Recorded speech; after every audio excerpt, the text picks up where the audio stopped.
يا مساء الخير، عاملين ايه؟ يا رب تكونوا بخير. والنهارده جوله جديده من جولاتنا في شوارع القاهره.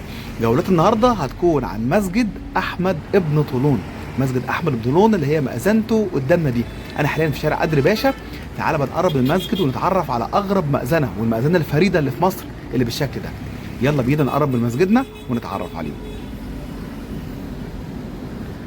يلا بينا نبتدي جولتنا. وحاليا كده انا داخل مسجد احمد ابن طولون او مسجد ابن طولون او المسجد الطولوني زي ما تحبوا تقولوه. طبعا هو واحد من المساجد الاثريه المشهوره عندنا هنا في القاهره. طبعا امر ببنائه احمد ابن طولون، هو مؤسس الدوله الطولونيه. بنى المسجد ده امتى يا جماعه؟ بدأ في بناء سنه 876 ميلاديه. تخيلين من الرقم. واتفتح رسمي 879 ميلاديا. كانت بمدينه هنا اسمها مدينه القطائع، دي كانت مدينته الجديده. وهنا كان مكان جبل يشكر اللي بنى عليه المسجد اللي قدامنا ده. المسجد اللي قدامنا ده يعتبر ثالث مسجد اتبنى في مصر بعد مسجد عمرو بن العاص ومسجد العسكر. مسجد عمرو بن العاص طبعا مبني في الفسطاط، ومسجد العسكر كان مبني في مدينه العسكر اللي هي مش ملهاش وجود دلوقتي. حتى مسجد العسكر اتهد رغم ان مسجد عمرو بن العاص موجود. بس يعتبر يا جماعه المسجد الطولوني ده بيعتبر اكبر مساجد مصر القائمه، لان المسجد محتفظ بحالته الاصليه لحد دلوقتي. انما مسجد عمرو بن العاص اتجدد اكتر من مره. ودي اليافطه بقى اللي موجوده على باب المسجد: مسجد احمد ابن طولون 263 265 هجري و876 879 ميلادي. تعالوا نتمشى حوالين المسجد ونطلع بقى المأذنه الجميله ونتعرف على المسجد اكتر واكتر. وقبل بقى ما نبتدي جولتنا تعالى كده اوريكم حاجه في السريع قبل ما نكمل جولتنا في مسجد احمد بن طولون.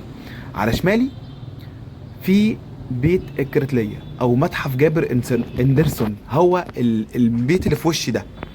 البيت ده يا جماعه اتصور فيه افلام كتير زي بين القصرين، قصر الشوق، السكريه، الحرافيش، فيلم الناظر، الفيل الازرق، جيمس بوند. يعني في مشاهد من فيلم جيمس بوند اتصورت في البيت ده. البيت ده طبعا اتبنى سنه 1540 في العصر المملوكي. وطبعا ليه تاريخ طويل بقى، حكايات اكتر منها حكايات لها علاقه بالجن والسحر. وفي بير في نص البيت اسمه البير المسحور، ده موجود جوه البيت.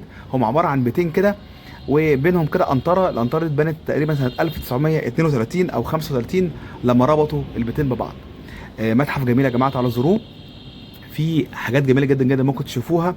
بيت الكرتليه او متحف جابر اندرسون.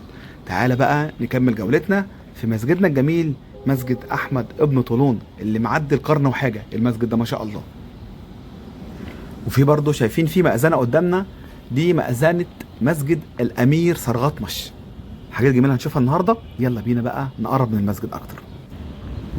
وقبل ما ندخل المسجد تعالوا اقول لكم معلومه بسيطه كده وسريعه. المسجد يا جماعه فيه تقريبا 19 باب من البيبان اللي قدامنا دي، و128 شباك.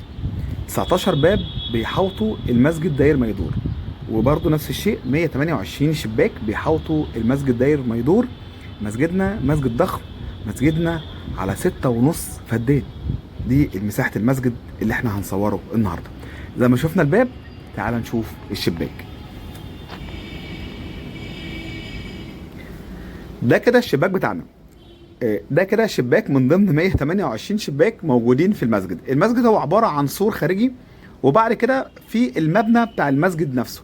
يعني في كمان في سور حديد بره. يعني في سور حديد بره تعدي السور الحديد، وبعد كده يبقى في السور المبني بقى بتاع المسجد نفسه اللي هو مبني بالطوب اللي قدامكم ده. وبعد كده في السور التاني اللي هو قدامي ده تدخل على طول لساحة المسجد من جوه. ده كده الشباك شكله ضخم جدا. وشايفين بقى يعني احنا بنتكلم في قرن وكام، يعني 100 و 1200 سنة. 1200 سنة تقريبا عمر المسجد. ده البيبان، ده بيت الكرتلية. ده السور الخارجي اللي بقول لكم عليه. بص فيه كام باب، وشمالي فيه كام باب على كام شباك. دي كده البيبان اللي قدامنا، بيبان ضخمة. الخشب بتاع الباب حتى ليه هيبة كده، شكله جميل جدا. المبنى نفسه، شكل المسجد نفسه، المسجد ضخم زي ما قلت لكم. تالت مسجد اتبنى في مصر بعد مسجد عمرو بن العاص ومسجد العسكر اللي كان موجود في مدينة العسكر. تعالوا نقرب، عايز اطلعكم المأذنة بسرعة كده ونتفرج على المأذنة الفريدة من نوعها. المأذنة اللي هي فاطمي ولا مملوكي، هي مأذنة كده على الشكل كده العراقي كده العباسي. تعالى كده نروح نقرب منها ونتفرج عليها.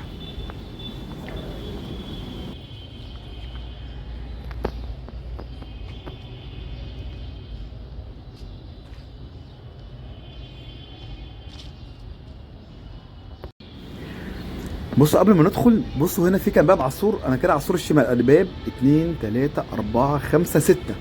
في على شمالي 6 بيبان للمسجد. على يميني تقريبا كل سلم من دول يبقى بينتهي بباب. ادي في هناك في الاخر ادي باب، ادي هنا سلم اهو باب، ادي 2 3 4، يعني 6 شمال و4 داخلي. ادي كده في الجزئيه بس انا فيها كده في 10 بيبان، زائد الباب اللي في الوش بتاع بيت الكرتليه اللي هو متحف جابر اندرسون. تعالوا بقى خلاص بقى نسيب حوار البيبان وتعالى بقى ندخل المأذنة. وقد وصلنا إلى المأذنة. مأذنتنا اللي قدامنا دي أقدم مأذنة في مصر، مأذنة مسجد أحمد ابن طولون، وأغرب مأذنة والمأذنة الوحيدة الفريدة من نوعها في شكلها ده. المأذنة شكلها بيتقسم لثلاث أجزاء. الجزء الأول منها هو على شكل مربع، والجزء الثاني منها هو على شكل اسطواني، والجزء الثالث منها على شكل مسمن. ده كده باب دخول المأذنة. تعالوا بقى ندخلها ونطلعها مع بعض. ده كده الجزء المربع، بعد كده شكل اسطواني، وبعد كده الشكل المسمن، وفوق ده كله فيه سلم حلزوني داير ما يدور حوالين المأذنة اللي احنا هنطلعه دلوقتي. تعالوا بدل ما نحكي عن المأذنة، تعالوا نتفرج عليها أفضل من 1000 كلمة.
ونرجع نكمل جولتنا في مسجد احمد ابن طولون. مسجد احمد ابن طولون مبني على قلعه الكبش او جبل يشكر. طبعا هو في الجهه الجنوبيه من القاهره، مبني كده ما بين الفسطاط وما بين حي السيده زينب.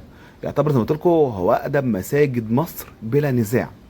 يعني اعتقد كاثر يكون كمان اقدم، مش هنقول اقدم من مسجد عمرو بن العاص. هو كتاريخيا وكبناء كامل هو محتفظ بقيمته كلها. يعني ان مسجد عمرو بن العاص اتجدد كتير لحد ما غيروا ملامحه. المثال الاقدم من المسجد ده هو مقياس النيل اللي موجود في جزيره المنيل. اقدم من المسجد ده كتاريخ اسلامي او كاثر اسلامي هو اسمه ده مقياس النيل اللي موجود بجزيره المنيل او جزيره الروضه. تعالوا بقى نكمل هنا. بصوا تعالوا هوريكم هنا مسجد صرغطمش اللي لازق على طول في مسجد احمد ابن طولون. ده كده مسجد ومدرسه الامير صرغطمش النصري. هو طبعا مسجد اثري مملوكي بنى الامير طبعا صرغطمش الناصري. طبعا دي كده كان زمان اسمها مدينه القطائع اللي احنا فيها دلوقتي. طبعا الشارع اللي احنا فيه ده او الشارع اللي فيه مسجد احمد بن طولون او مسجد صرغطمش اسمه مسجد او اسف اسمه شارع الصليبه. ادي كده ابن طولون وصرغطمش هو يفصلهم سور واحد بس ما بينهم. تعالوا بقى نطلع ونكمل في جولتنا. كده احنا لسه طالعين على فكره المأذنه. قلت لكم يا جماعه المأذنه دي من اغرب المآذن اللي موجوده في مصر، هي المأذنه الوحيده بالشكل ده.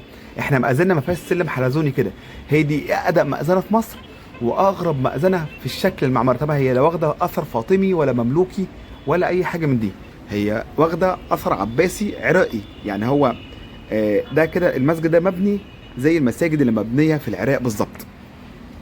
والساحه بتاعت المسجد برضو متاخده من مسجد عمرو بن العاص اللي هي الساحه بتاعته. المسجد برضه بقول لكم مساحته الكليه قد ايه. بصراحه المسجد مساحته كبيره.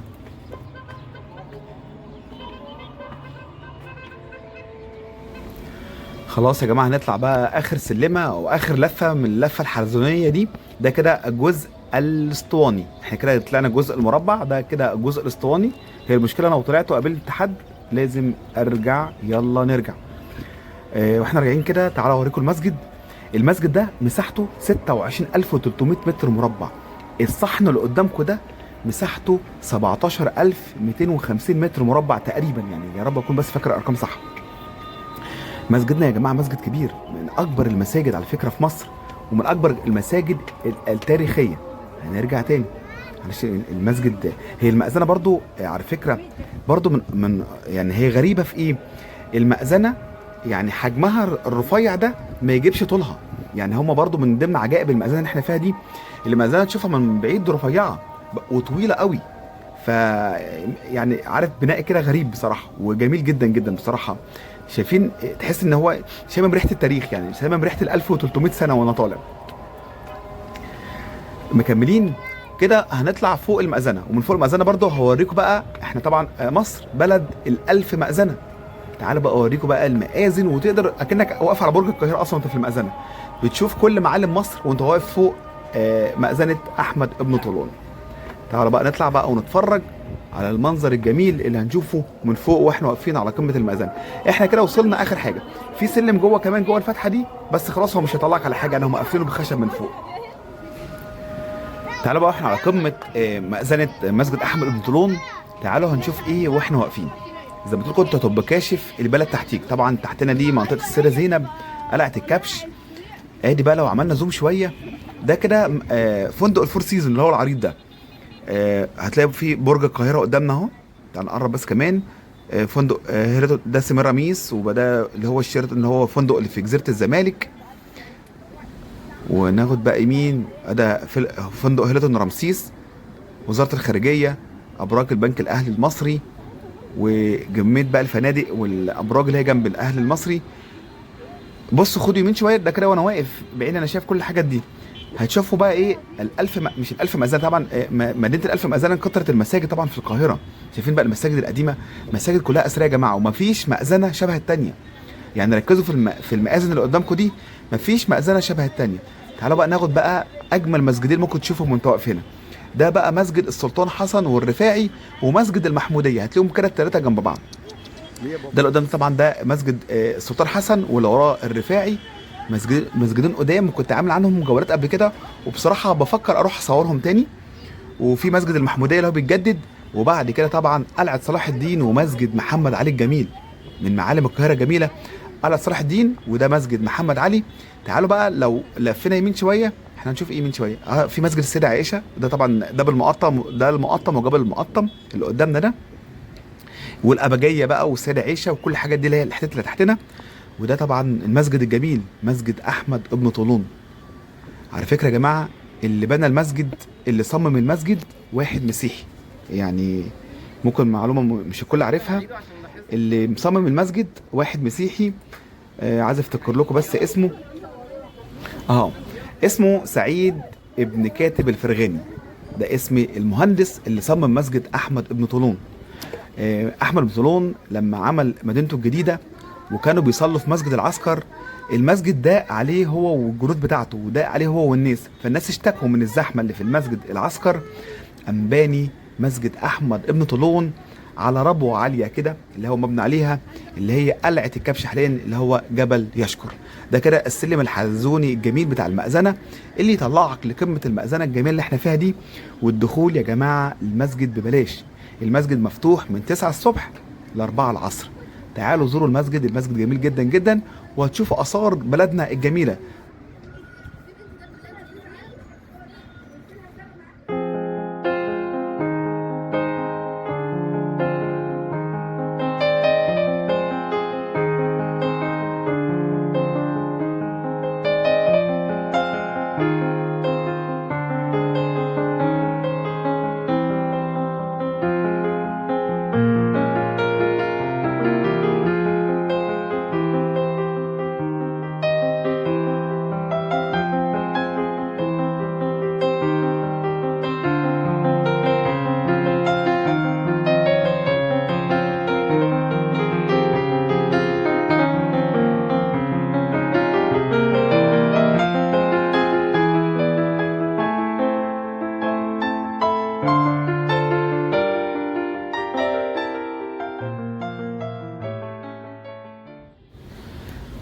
اتمنى تكون انتهت جولتنا النهارده عن مسجد احمد ابن طولون، وانا عندك كده الكلاب الجميله اللي قاعده بتتشمس في الشمس دي. ننهي جولتنا النهارده. اتمنى يا رب تكون الحلقه النهارده عجبتكم، ولو الحلقه عجبتكم يا ريت تدوس لايك للفيديو وتقول لي رايك في كومنت. ولو انت مش مشترك في القناه يا ريت تشترك في القناه وتفعل زر الجرس عشان يوصلك كل جديد. وفي نهايه كل حلقه كالعاده هنقول انتظروني في فيديوهات تانيه كتير، وكان معاكم احمد، والسلام عليكم ورحمه الله.